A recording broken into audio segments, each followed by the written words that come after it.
This is Corner Notes with DCC.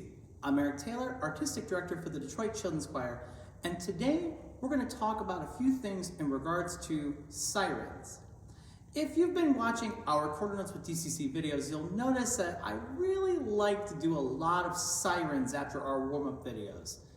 And I'll admit, it's a great opportunity to be able to reset our voices and get ourselves ready to go. But why are sirens so important?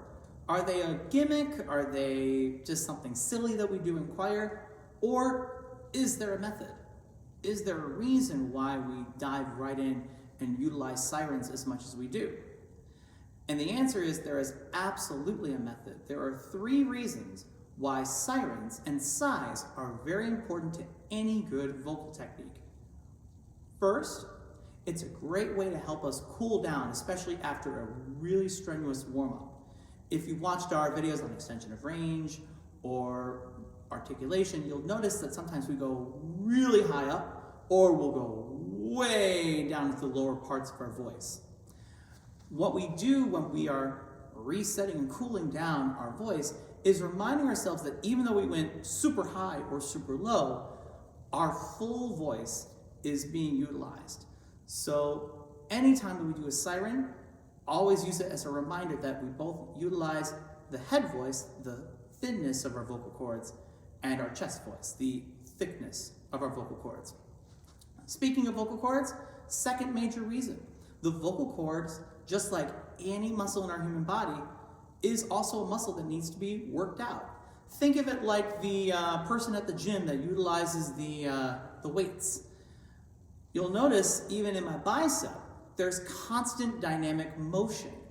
And that's what's one of the biggest reasons that when you do those kinds of exercises, your arms are getting a workout.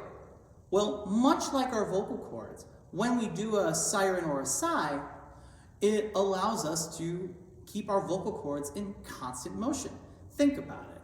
We're utilizing both the thinness of our vocal cords and the thickness of our vocal cords and keeping them in constant motion.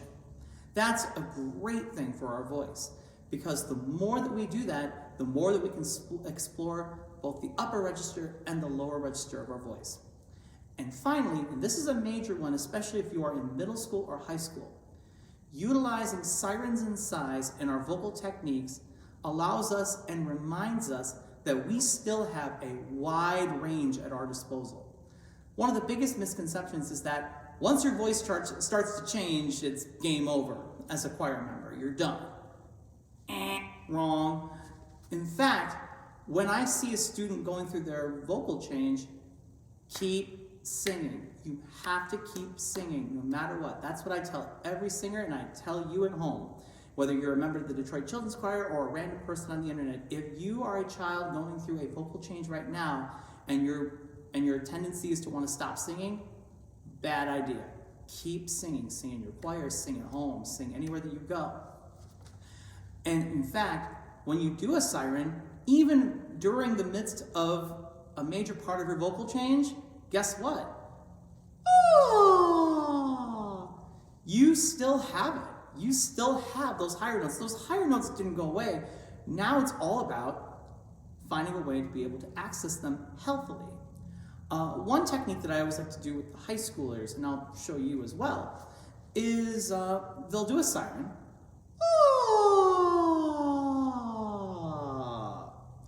In late middle school, high school, sometimes there'll be a big break, and I'm going to put break in big quotation marks, between the upper register and the lower register. Your word for the day is passaggio, which is Italian for transition. When we're going through a voice change, the passaggio for both male and female singers is very pronounced. So one thing that you can try as you're doing a siren or a sigh is go right through it. Don't stop, keep doing the sigh.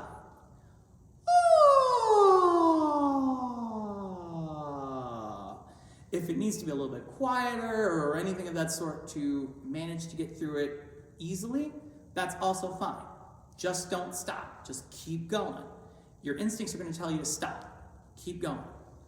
And that's why I think sirens and sighs can be a really effective part of any vocal warm-up. Thank you. This has been Quarter Notes with DCC. If you enjoyed this video, like our Facebook page, or subscribe to our YouTube channel, or visit our website at DetroitChildren'sChoir.org. If you feel so inclined, these lessons are free, and we appreciate any and all donations to our program. Have a great day.